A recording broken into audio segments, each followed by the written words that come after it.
Halo teman-teman, kembali lagi bersama saya Nisa Solihah Pangsuma dengan topik biokimia. Pada kesempatan kali ini kita akan berbicara tentang lipid. Sebenarnya apa sih yang dimaksud dengan lipid itu? Yuk kita simak penjelasannya. Lipid berasal dari kata lipos dalam bahasa Yunani yang berarti lemak. Secara definisi, lemak adalah senyawa organik yang terdapat di alam dan sukar larut dalam air, tetapi mudah larut dalam pelarut organik nonpolar seperti hidrokarbon dan eter. Lipid merupakan biomolekul turunan hidrokarbon yang mengandung satu molekul eter. Lipid merupakan senyawa tersier yang tersusun atas gliserol dan asam lemak dengan rantai hidrokarbon yang sangat panjang. Baik teman-teman, mari kita lihat klasifikasi dari lipid. Lipid dapat digolongkan menjadi 3 kelompok, yakni lipid sederhana, lipid kompleks, dan lipid prekursor dan derivatnya. Lipid sederhana merupakan ester yang terbentuk dari asam lemak dengan beberapa gugus alkohol. Dalam golongan ini terdapat dua jenis, yaitu lemak dan lilin. Lemak merupakan bentuk ester asam lemak dengan gliserol. Minyak merupakan bentuk cair dari asam lemak ini. Lilin merupakan bentuk ester asam lemak yang memiliki berat molekul besar dengan bentuk alkohol monohidrat. Lipid kompleks merupakan ester yang terbentuk dari asam lemak yang mengandung gugus lain yang teradiasi pada gugus alkohol atau asam lemak. Fosfolipid, glikolipid, dan lipid kompleks lainnya merupakan kelompok lipid ini. Kita bahas satu-satu ya teman-teman. Fosfolipid. Fosfolipid ini merupakan lipid yang mengandung residu asam fosfat. Molekul ini mengandung basa nitrogen dan substituen lainnya. Misalnya gliserol fosfolipid memiliki gugus alkohol berupa gliserol dan sphingofosfolipid memiliki gugus alkohol berupa sphingosine. Sedangkan glikolipid atau glikosphingolipid merupakan lipid yang mengandung asam lemak, sphingosine, dan karbohidrat. Contoh lipid kompleks lainnya adalah sulfolipid, aminolipid, dan lipoprotein. Selanjutnya adalah lipid prekursor dan derivat.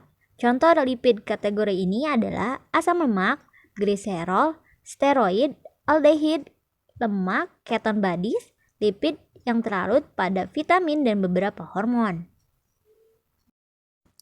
Teman-teman, kita beranjak ke fungsi lipid ya. Pertama adalah lipid sebagai sumber energi. Karena lipid dapat menyimpan energi yang paling efektif dalam tubuh makhluk hidup. Lipid memberikan energi sekitar 2 kali lebih besar dibandingkan protein dan karbohidrat. Jika dalam kadar giginya, 1 gram lipid ini menghasilkan 9 kalori. Sedangkan karbohidrat dan protein hanya menghasilkan 4 kalori. Sebagai insulasi termal atau panas, mamalia mempunyai lapisan lipid di bawah kulitnya yang berfungsi sebagai insulasi termal. Contohnya adalah pada ikan paus yang hidup di laut dingin. Selanjutnya, sebagai pelindung organ tubuh. Beberapa organ penting yang bersifat lembut seperti ginjal dilindungi oleh lapisan lemak. Selanjutnya adalah sebagai sumber vitamin. Seperti vitamin A, D, dan E hanya larut pada lipid. Selain itu, lipid juga memiliki fungsi sebagai kofaktor, elektron karir atau pembawa elektor, pigmen pengabsorpsi cahaya, dan ujung hidrofobik protein.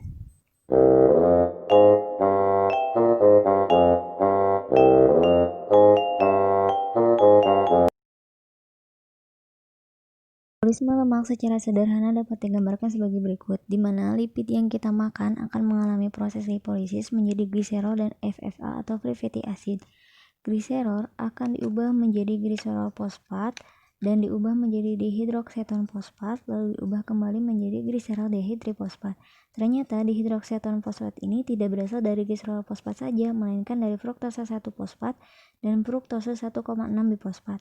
Selanjutnya akan masuk ke dalam proses glikolisis menjadi asam piruvat, menjadi asetil-CoA, lalu ke siklus dan diubah menjadi ATP.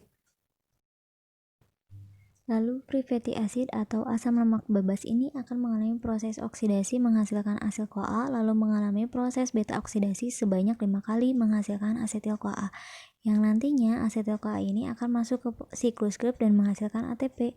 Ternyata asetil CoA ini dapat juga mengalami ketogenesis menghasilkan body keton atau badan keton.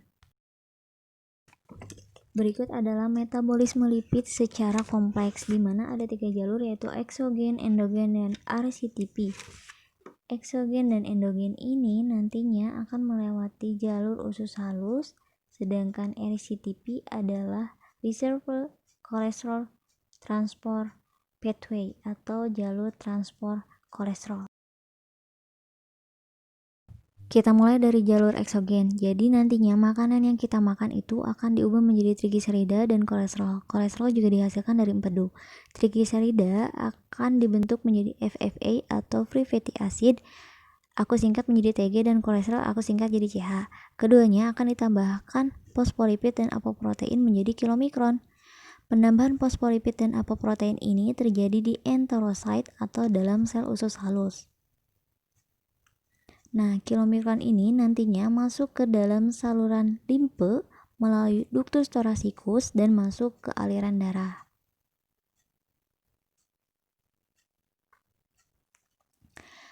Setelah sampai di ductus thoracicus dan aliran darah, kilomikron ini akan dipecah kembali menjadi kolesterol yang tetap berada di dalam kilomikron dan trigliserida yang diubah atau dipisah lagi menjadi 2 molekul, yaitu FFA dan NAFA.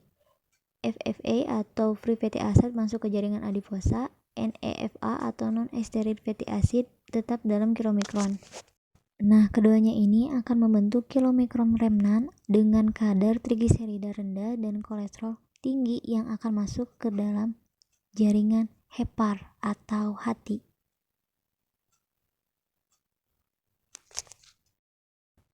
Dari jaringan hepar ini akan dilanjutkan ke jalur selanjutnya, yaitu jalur endogen. Selanjutnya kita masuk ke jalur endogen, di mana trigliserida dan kolesterol yang ada pada hepar akan ditambahkan fosfolipid dan apoprotein jenis B100 dan membentuk VLDL atau very low density lipoprotein dengan kadar TG yang tinggi atau trigliserid yang tinggi.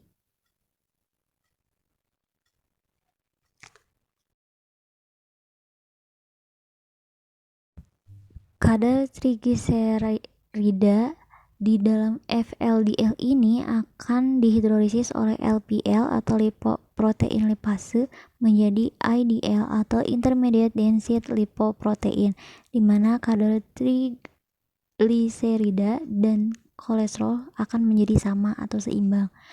Lalu, trigliserida akan dihidrolisis lagi oleh LPL dan menghasilkan LDL atau low density lipoprotein, di mana kadar trigliserida habis dan kolesterolnya sangat banyak.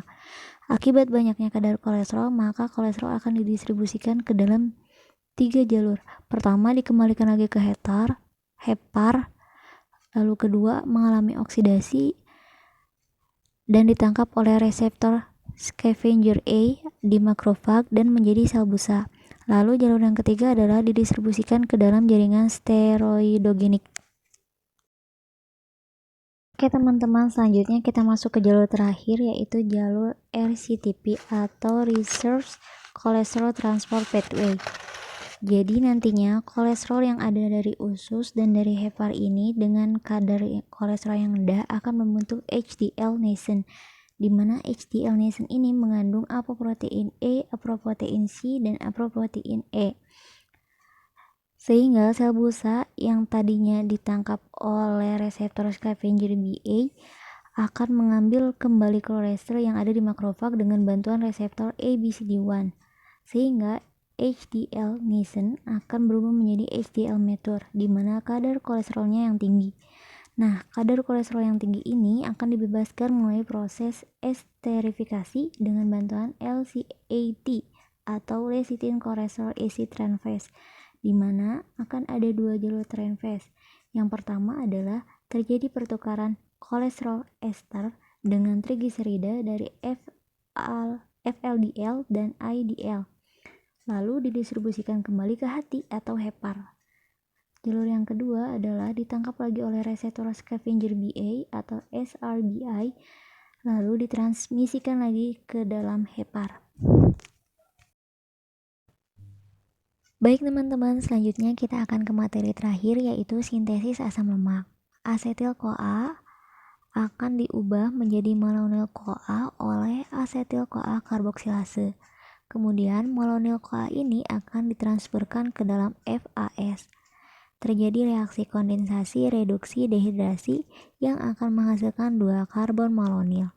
Yang kemudian 2 karbon malonyl ini ditambahkan ke asi lemak yang ada di FAS. Kemudian FAS diisi ulang dan siklus akan terus berlanjut. Setiap satu siklus akan menggunakan 1 ATP, 1 asetil-CoA, dan 2 NADPH. Setelah siklus berjalan selama 7 kali, maka akan dilepaskan asam lemak 16 karbon atau palmitat dari FAS. Oke teman-teman, demikianlah pembahasan kita kali ini. Saya Nisa Soleha Pangsuma, pamit undur diri. Jangan lupa like, comment, and subscribe.